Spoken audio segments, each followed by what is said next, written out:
Oi, galera, tudo bem? Bom, lembrando, nós estávamos falando sobre síndrome de abstinência, né?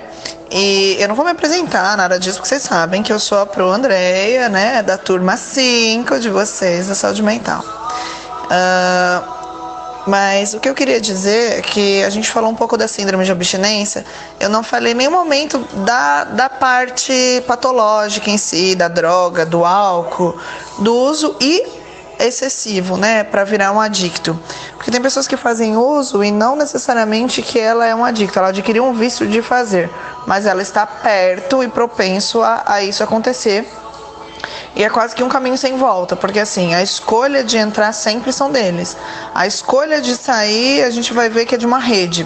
Então hoje eu vou falar sobre um pouco de drogas, sobre a parte de inserir drogas nesses pacientes, independente se seja ela por tabaco, medicamentoso, sei lá, maconha, cocaína, né? Enfim, independente de qual crack, independente de qual o método de adicção, né? De qual método vício que esse paciente vai ter, só para a gente conhecer um pouco, e depois eu vou falar necessariamente da maconha, de todas as outras drogas e atribuições da enfermagem nesse contexto, tá? Para a gente entender um pouquinho que são diferentes. Bom, eu vou iniciar os slides com vocês. O que são drogas?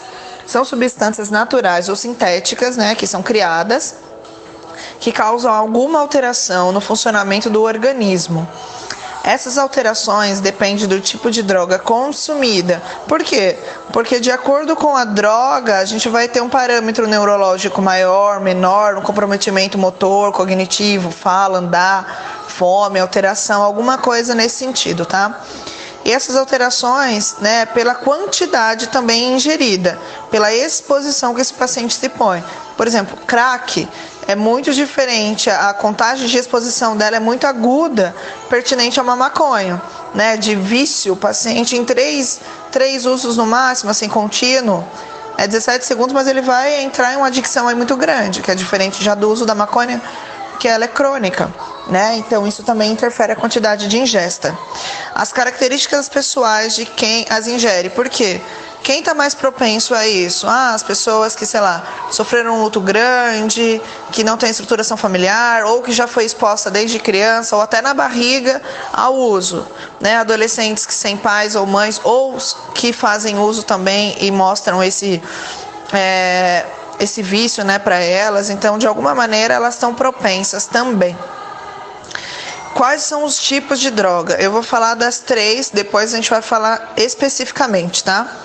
Depressoras, estimulantes e as perturbadoras. O que é uma droga depressora?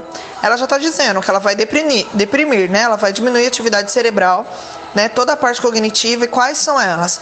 Álcool, calmante, que são as medicações mais utilizadas na psicoterapia para a gente acalmar esse paciente, a gente conseguir com que a euforia dele diminua e ele durma, né? Então ele vai começar a assimilar um vício para o outro, mas qual é mais danoso, a droga ou o medicamento, que depois nós vamos fazendo desmame de dosagem e de medicação. Obviamente que é medicamentoso, mas que ainda assim é uma droga, né? E as inalantes. Quais é um estimulante, né? Qual é uma droga estimulante? É aquela que acelera, aumenta a atividade cerebral. Então o paciente fica ligadão, fica com aquela euforia muito grande, persecutória. A cocaína, né? A anfetamina também faz muito esses papéis.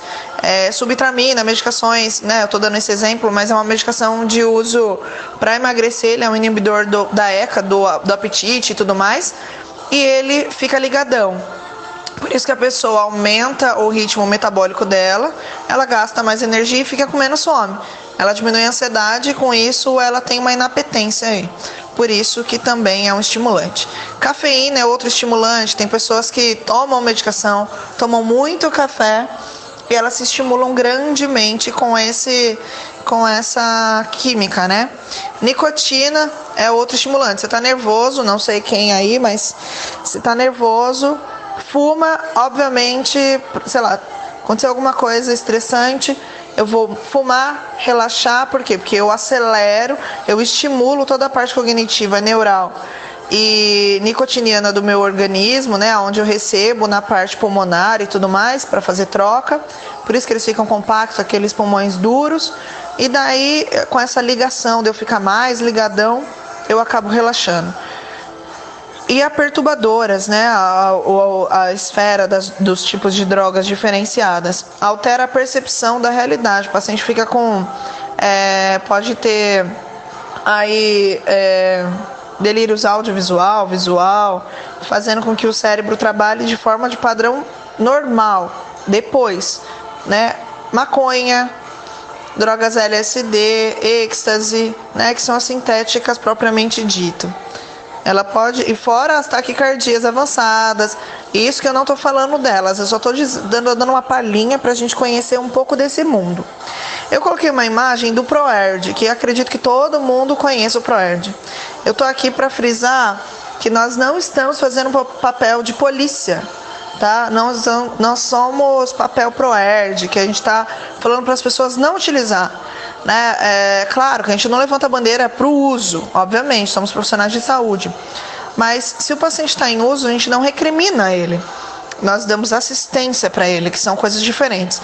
Do pré-julgamento para ser policial, né? Então, assim, você, profissional de saúde, estudante de técnico de enfermagem, também aquele fulano é um caso perdido. Também não sei o que tem. Quem mandou ele entrar? Exatamente.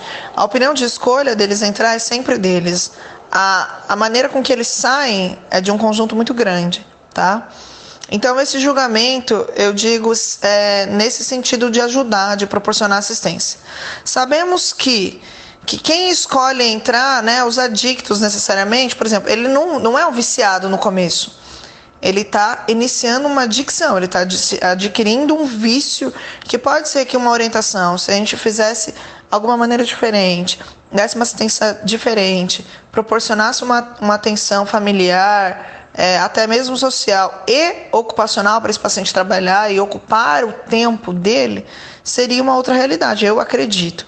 Né? Isso, dados científicos me trazem pertinente a isso. Bom, tem o Dia Nacional do Combate ao Uso de Drogas. Nós vamos só combater o uso de drogas para esses pacientes que estão em uso somente no dia 20 de fevereiro? Não. Por quê? Porque é uma constância. Você vai manter vigilante todo o tempo. Eu coloquei aqui cigarro e um cachimbinho. Pode ser que vocês não entendam esse cachimbo, mas quando a gente começar a falar de crack, vocês vão ver que vai ficar muito mais claro.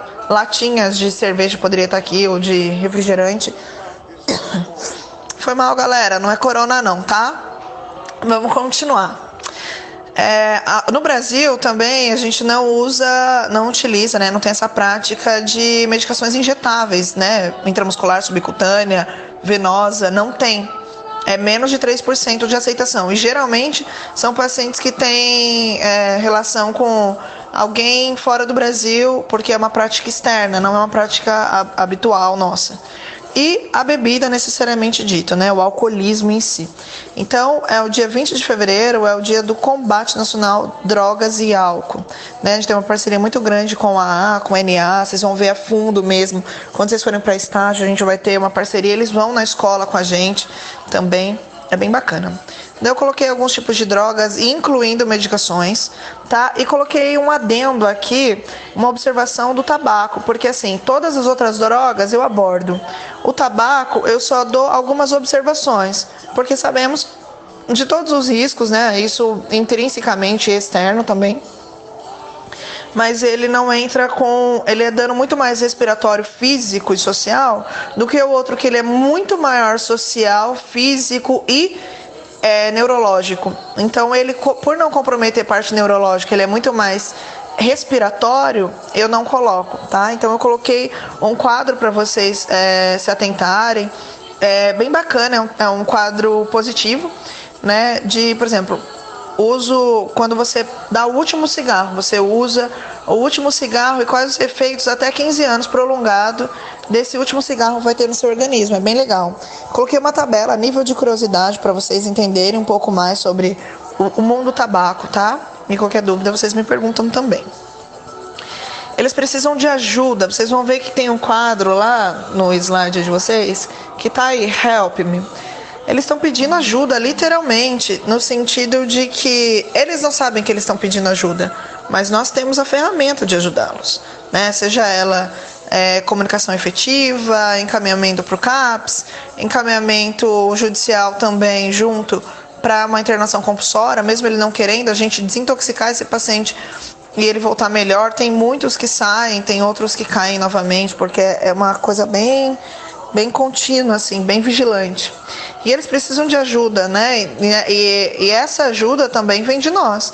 Nós identificar, nós, professores, alunos, profissionais de saúde, como equipe multi, para que a gente consiga levar, driblar esses caminhos de frente para esses pacientes, aonde ele pode buscar ajuda, como que pode ser feito isso e tudo mais. Tarefa. É uma coisa que, assim, eu quero conversar com vocês. Alguns alunos estão me procurando, eu tô achando muito legal, né? No individual, pode ser no grupo também, não tem problema. Vocês podem trocar casos clínicos, né? Como que ficaram os seus e tudo mais. Porque tem alguns que estão deixando atrasar. Eu não sei a data, mas vai ter uma data de entrega logo, né? Então, assim, é legal vocês me mandarem um feedback, ver como que tá ficando e tudo mais.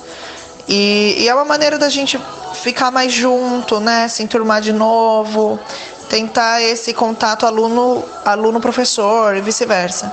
Que eu tô sentindo muita falta disso. Vocês sabem como eu amo dar aula, mas assim, eu gostaria que vocês se atentassem a isso, trocassem, me chamassem mais, sei lá, chama no grupo, chama no privado, mas tá bem legal alguns que estão me procurando. Tarefa, galera, o que eu quero que vocês façam? Eu gostaria que vocês vissem alguém aí Claro que vocês não vão sair, né? Ainda mais com essa... Fica em casa e tudo mais. Mas alguém que você conhece ou que você pudesse usar, que eles usam algumas palavras, né? Alguns exemplos, por exemplo. Eu não vou em tal festa porque eu não posso beber. Se eu tô bêbado demais, eu vou lá e dou um tapa. Esse tapa, eles não estão dando porrada em ninguém, né? Eles estão cheirando, né? Usando cocaína. Porque daí me desbaratina, não sei o que, eu fico sem tá bêbado, sabe? Sem aquele efeito alcoólico torporoso. Então eu gostaria que vocês fizessem uma pesquisa, aí, mesmo que de campo, externa, online, de um quadro de um paciente que vocês conhecem, tá? Um quadro real, não estou dizendo um quadro fictício. Se vocês não conhecem ninguém, que eu acredito que não exista, daí ok, vocês podem fazer fictício.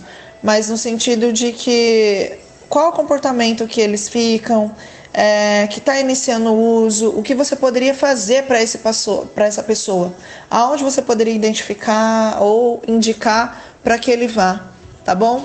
É bem leve esse, por quê? Porque depois vou começar mesmo as drogas e os álcools, sobre caso clínico severo, né? Aonde a gente pode fazer, qual conduta, qual remédio, qual comportamento, aonde eu tiro ele da crise. Daí vai ser caso clínico mesmo. Esse vai ser só como se fosse uma realidade do que vocês conhecem para tentar mostrar outros caminhos, né? Antes dele virar um caso clínico necessariamente dito de crack, de cocaína intensa, de maconha e tudo mais, tá bom? Um beijo, galera. Até a próxima.